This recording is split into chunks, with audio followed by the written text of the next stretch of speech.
नमस्कार. मूर्तिशाळा आणि मूर्ती म्हटले की आपल्या डोळ्यासमोर उभे राहतं ते म्हणजे साचे वापरून केलेल्या मूर्ती. पण सिंधुदुर्ग गोव्याच्या सीमेत उभी असलेली ही मंदार गणेश मूर्ती कला केंद्र मात्र एका अपवाद असा. शुद्ध चिकट माती वापरून संपूर्ण हातान तुमच्या आवडीप्रमाणे लहान मोठ्या आकारात मूर्ती तयार करून दिले जातात. होय, आता एक 6 फूट उंचीच्या मूर्तीचं काम चालू असा. तर आता आपण बघूया. चला.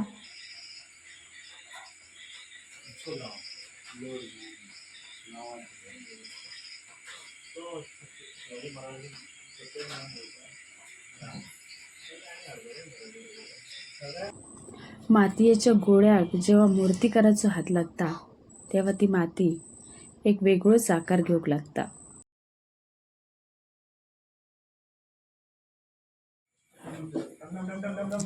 शुद्ध चिकट माती म्हणजे शाडू माती वापरून ह्या बापाची मूर्ती साकार होता.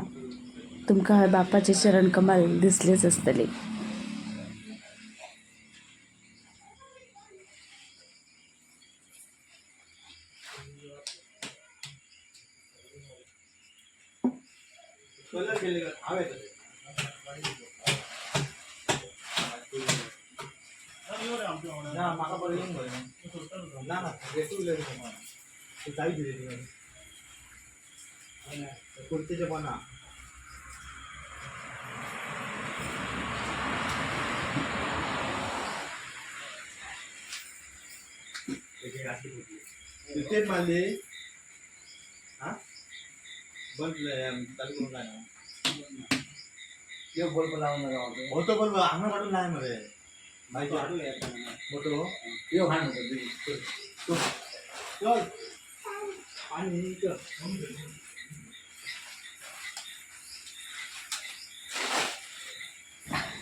ह्याचं आणखीन एक वैशिष्ट्य म्हणजे या शाळेचे प्रमुख गणेश ठाकूर यांनी स्वहस्ते साकारलेले हे बापांचे मूर्ती जे शुद्ध चिकण मातीपासून बनलेले असत.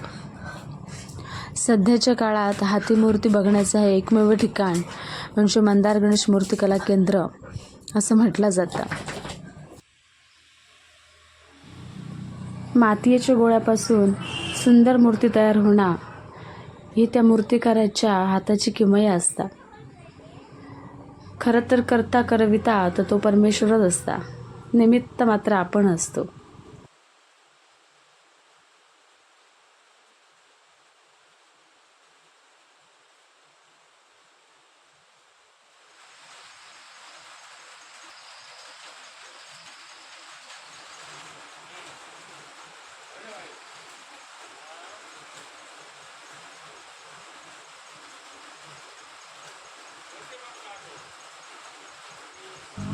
हातान मूर्ती बनवण्यात ख्याती असलेले हे गणेश ठाकूर गेले कित्येक वर्ष मूर्ती कमात असान ही व्यवसायरूपी सेवा अविरतपणे करीत असत.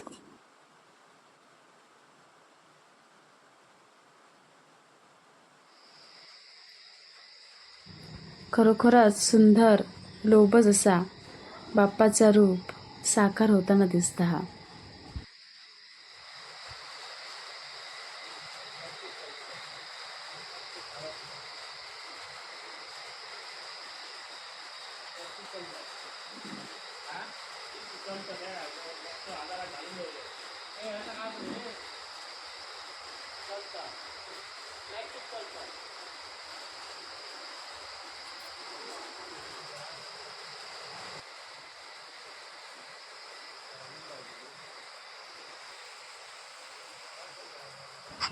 लांबून जरी लहान दिसत असली तरी पूर्ण 6 फूट उंचीची ही मूर्ती असा.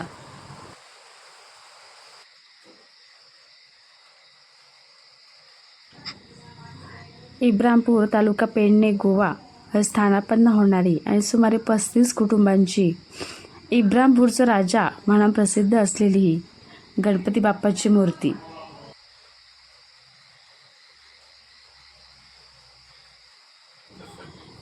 रात्रीचे 2, 3 किंवा 4 वाजणे का हे कारागीर आपल्या मूर्तिकामात नेहमी मग्न असतानाच दिसतात.